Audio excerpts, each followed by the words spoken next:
Before we start the show, I want to let you know something that I found out just last night. Next year will be our last season. The network will be ending The Late Show in May. And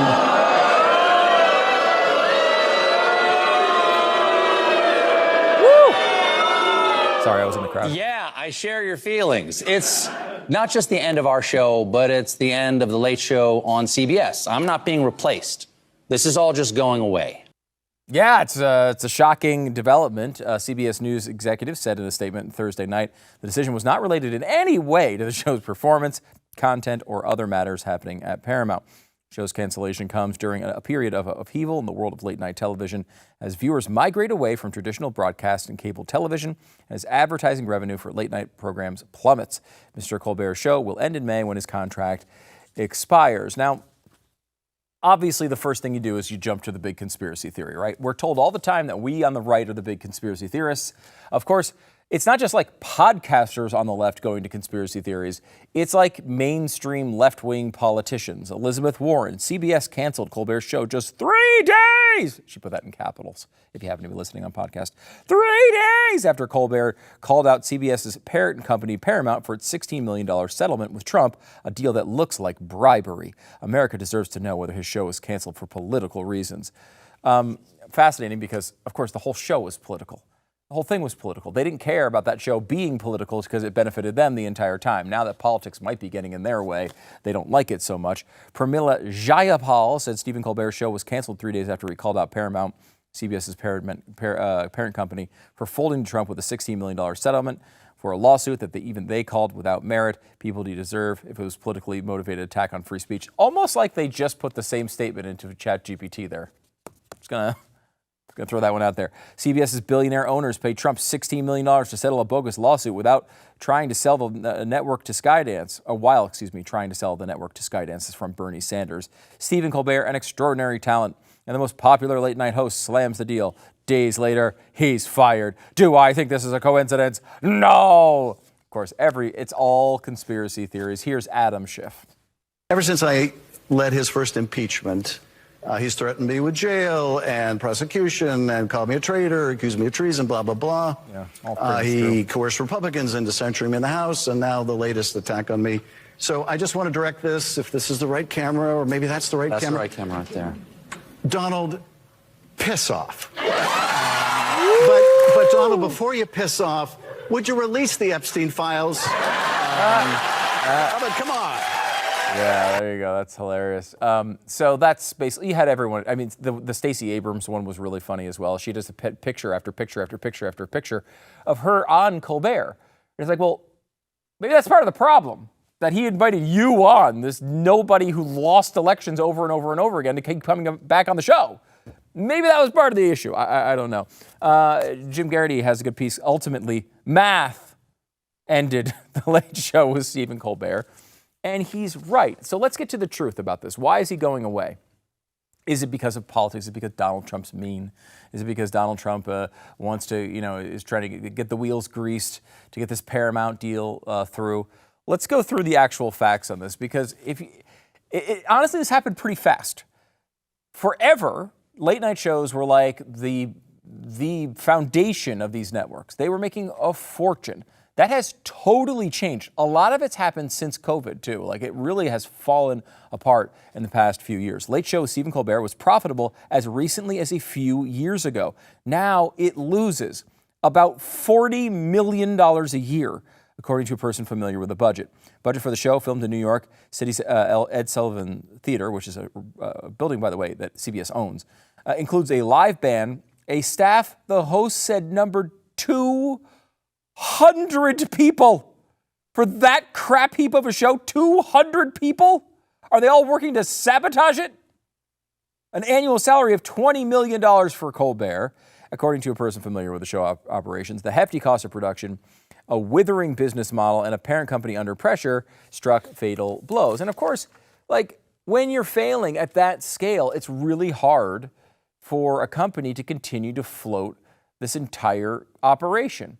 Now, you'd think you'd be able to come and say, can we cut here? Can we cut here? Well, not when you're talking about 40% of your budget being in essentially a deficit. The only people who could pull that off are all the people who were praising Colbert in that last segment. Somehow they continue to run multi-trillion-dollar deficits, and they all keep their jobs. I don't know how that works. I do feel bad for Stephen Colbert on that, from that perspective. But it gets worse. 15 years ago, popular late night show like The Tonight Show could earn $100 million a year. Recently, though, The Late Show has been losing $40 million a year. The show's ad revenue plummeted to $70.2 million from $121 million in 2018. Again, it's basically almost a half was lost since 2018. Ratings for Colbert's show peaked at 3.1 million viewers during the 2017-2018 season, according to Nielsen data. For the season that ended in May, the show's audience averaged 1.9 million. So you've gone from 3.1 million to 1.9 million. That's a pretty dramatic drop-off, right? And add into that, the only time that they really had any ratings to be proud of at all was the first year of Trump won, where he kind of came out and decided I'm going to be mean, I'm going to be anti-Trump, that's going to be my lot in life, which he then continued in the most stale way possible for another 8 years. So, I mean, really, if you're Colbert, I think you look at this and just say, look, I collected an 8-figure paycheck for a long period of time. Great. Like, I should be happy with his arrangement. Not very good at this. I mean, again, he's been in the center of multiple shows that looked like juggernauts. To watch them blow up.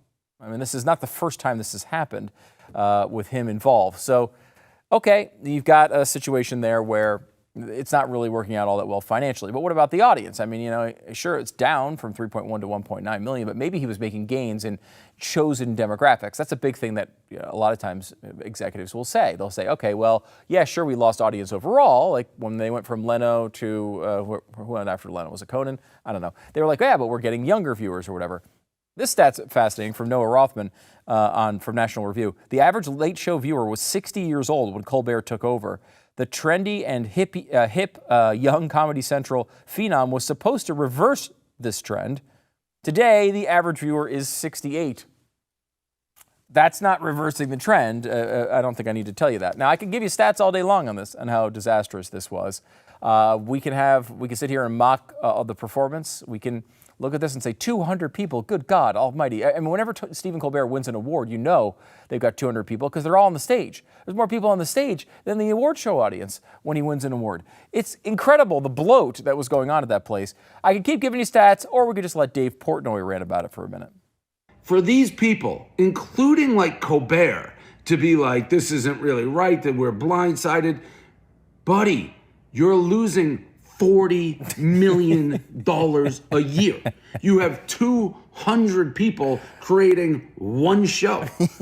We have 200 people at Barstool, content creators, creating like 30 shows. And some of them, the bigger ones, draw a bigger audience than Colbert. So like, what are we talking about? And then you compound that with Colbert openly going on air, being like, I don't trust CBS. This relationship can never be repaired. I can't believe they bowed or paid that lawsuit to Trump. If one of my employees, who I was paying $16 million a year while losing $40 million a year, went on their show and was like, I don't like Dave. I don't trust Dave. You know what I would do?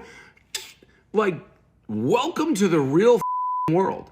Yeah, Trump's happy, and this isn't about his politics. I don't love Colbert. I don't think he's funny. I thought he was funny when he's on Comedy Central. I haven't liked him on his Daily Show. But, buddy, you're losing $40 million a year, and then you have the arrogance to go hammer your own company. What did you think was going to happen? Of course they'd fire. I'd fire you in a heartbeat. That's not politics. That's just being ungrateful. I mean, on and on and on and on, right? Very, very true. And it is part of it, I think. Certainly not fun to sit there and be criticized. If you're subsidizing this gigantic loss every year and they're going to come on and yell at you, it certainly probably makes them at least a little bit less torn about doing something like this. By the way, Trump is playing into this. He says Kimmel is next. So he's doing what Trump does. No huge surprise there. But the truth behind the cancellation, sure, it's financial. It is. It's a big part of the story. The fact that they were losing all of this money every single year and spending over $100 million to give you what? To give you that crap heap of a show where he says mediocre jokes about Donald Trump and rolls out a bunch of musical artists that you've never heard of and a bunch of B-level celebrities? Like, this is something that, like, I remember doing a show very early on in my career, and they were like, we need to get some A-listers on. We need to get some A-listers on. Every day we need one A-lister. And I just remember thinking to myself, like, wait a minute. Like, I'm watching, like, The Tonight Show right now, and they're not getting A-listers every day. Like, this format has been gone for a long, long time. And a lot of it is just the bloat. You got $100 million going to the show that, isn't competitive digitally and was getting blown out by Kimmel and Jimmy Fallon on YouTube and all the rest. And, you have 200 employees.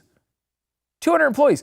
I remember back when Glenn was, an important man in the community, back in those days, in 2009, when he first was kind of popping onto the scene, and everyone's going crazy for Glenn Beck, and everyone's talking about Glenn Beck all the time. He's one of the most, admired people in America. He made the list for Barbara Walters. Here's a picture of them with their arms. They both have their arms crossed. That's how you know they're serious. They both have their arms crossed. And she came to do the show that she did at the end of the year. May God rest her soul. She did a show at the end of the year, and it would be like, most important people, most influential people. I don't remember how it was worded. It wasn't that influential on me, obviously. But what was influential, did make a mark, was the actual process of Glenn doing that interview. It was an interview that was on TV for maybe like 7 minutes, okay? And they showed up 2 days in advance of the taping. They lined up tractor trailers outside of our office building in Midtown Manhattan. They, and I kid you not, literally closed a block of the city so they could unload equipment for a 7-minute interview. They came up. They had more people in our office than we had in our office. It was our office. There were people everywhere for that interview. They set up. They had light boxes and cameras, every single angle, and dozens of union people. And I mean, it was incredible, the operation. And then they came in there, she finally shows up. She does a 15-minute interview with Glenn, which they edit down to 7, probably, giving the least flattering pieces of the interview on television. And then it was over and they were gone. And it took another 12 hours for them to pack everything up. It was absolutely incredible. And I remember sitting there thinking, there's just no way this can last. This model makes no sense. I mean, we're producing content that's reaching more people with, 1/50th of the amount of employees they have. It doesn't make any sense. This can't go on like this. Now, the fascinating thing about this is it's being promoted as this big political thing. Donald Trump has got this deal, and he wants to, he's not going to push it through unless they fire people like Stephen Colbert. Is that true? I mean, I am sure Donald Trump he's reveling in the fact that Stephen Colbert is going to be gone. But is he really fired? Really what happened here is they just didn't extend his contract. His contract was up in May anyway, and a lot of this has to do with scheduling. Why did this come out the way that it did? Well, the way these contracts work, not for Colbert, his contract is up in May, but the contract for the producers runs until August. It's September to August. So they had to renew all the producers and underlings contracts here in the coming weeks. Well, they knew they didn't want to do that all the way till next August because the show wasn't going to be on. So if they tell them, hey, we're only getting you till May, everyone would know something was up and that this was basically over. So when that happened, they had to tell Colbert. Colbert says, and I think, again, I don't like Colbert. I don't think he's a good guy. I don't love his content, certainly, or his politics. I have heard that he's generally nice to his employees. He was looking to, maybe give them a little bit of a runway here and say, hey, this show's going to be over. He basically told CBS that he refused to not tell them, right? Like he was like, I'm going to the people, I'm going to tell them. At least this is what the reporting is saying. Now, the fascinating part about this is all the people who are complaining about politics and Trump and all this. Well, Colbert is the one. It's the reason why we know about this right now. It wouldn't even be happening in the middle of this particular moment unless Colbert decided he wanted to tell his employees, which I think is admirable at some level, but still, it's not the politicians who decided this. It was Stephen Colbert. Now, of course, Colbert knows that, And yet, is he going to play up the political part of this? Of course, he is. Everybody in the industry who's been talking about this has covered a lot of the same things that I'm covering. I'm not doing original reporting here. This is stuff that is widely known about the show. And even people who hate Trump and even people who know, who would love to believe that the politics from Donald Trump were the reason for this, are admitting the truth, which is, look, this is just a failing operation. It was going to go away anyway. And there's more to it than just the fact that they're losing money. It's also that, like Stephen Colbert, isn't a guy who's out hosting the Oscars, right? He's not doing all these extra side things. He's not integrated into the network like, maybe a Jimmy Fallon is, or maybe even a Jimmy Kimmel. He's kind of out there doing his show. And when your show is a complete failure, like his is, I mean, he turned a plus $100 million show into a minus $40 million show. That is really hard to do. It's really hard to do, but he did it. And it says quite a bit that they're not even attempting to try to just do a scaled back version of it. Do you really need 200 employees? You can't do like with 30? I mean, it's funny because the left has been complaining for months and months and months and months since the election that they need to get their own left-wing Joe Rogan.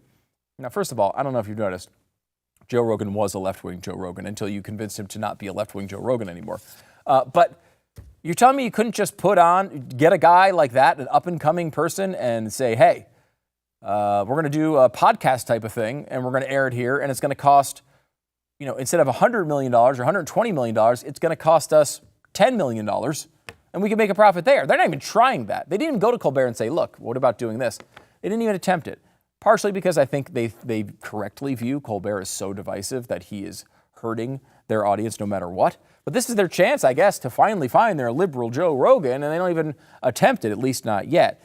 I will say eliminating half of your audience by doing nothing but really shticky, bad Trump comedy every single night does not help. And I know from the right, we'd like to say, well, this is all from that. It's not all from that. Other shows are also losing money. There's not a lot of examples of shows that don't just bash Trump 24/7. But Greg Gutfeld is an exception. He's doing better than all these shows at this point. So there is something too, maybe embracing something that Gutfeld makes fun of both sides. He'll make fun of Trump sometimes. There is a situation where maybe that's something that people can do. But this idiotic narrative that they're like, oh, this has to do with this deal. Look, is it a slightly beneficial thing for Paramount going through this to be able to say to Donald Trump, look, I mean, Colbert's not even going to be there anymore. Like, you should like us. Sure, there's other backroom dynamics. The leadership from CBS trying to endear itself with the new people, saying, hey, we'll do the tough thing. I think that could be part of it as well. And then you also have the added part of this, which is Jon Stewart's show. Now, that airs tonight. He is on, and Shirley will be talking about this. Going to be fascinating to see. A lot of people are like, he's gonna quit. I don't know. I don't buy that. First of all, people like money. But secondly, of course, he has a bunch of other employees on the show that would also lose their jobs and blah, blah, blah, blah, blah. Will he be critical of Trump? Will he be critical of Colbert? Sure, I'm sure he will. But, the news is, and I'm not breaking news to anybody here, Daily Show doesn't make money either. None of these shows make money. They are sitting here flailing around, attempting to hold on to their licensing fees when it goes to cable networks or cable providers. That's all they're doing there. But at least the Daily Show's supposed to be political, right? The Daily Show's supposed to be political. Does it have to be liberal? No. Occasionally you hear Jon Stewart. Jon Stewart was one of the first people on the left, at least, to make fun of Joe Biden for him not being able to form complete sentences. He will occasionally do stuff that's not only left, but at least it's supposed to be a political show. You could take it from there. What happened with Colbert is he took a show that was supposed to be down the middle, could make fun of both sides, should appeal to everyone, a broad appeal show, and made it a narrowcast, made it into, hey, only 30 or 40% of the country really hates Trump enough to appreciate this show anymore. Let's give that a whirl. And that failed. They know. And you know who else knows all of this information, by the way? Stephen Colbert. And Jimmy Kimmel, who's out there protesting this, and Jimmy Fallon, and all these guys that are going to sit here, and Jon Stewart, who complain about this over and over again. They all know the finances. They all know all the background. They all know the contract deadlines and everything that was playing into this. What they're going to do, it seems, is take a path of choosing their own ignorance, choosing to deny what they know, and instead just blame this on Donald Trump because it's so much easier. And I will grant you, I'm sure from their perspective, it is easy. Makes them look like a hero. All the politicians kiss their ass and tweet about how great they are. I'm sure there is a path there that feels pretty darn good. But in the end, maybe choosing truth every once in a while is an approach worth taking.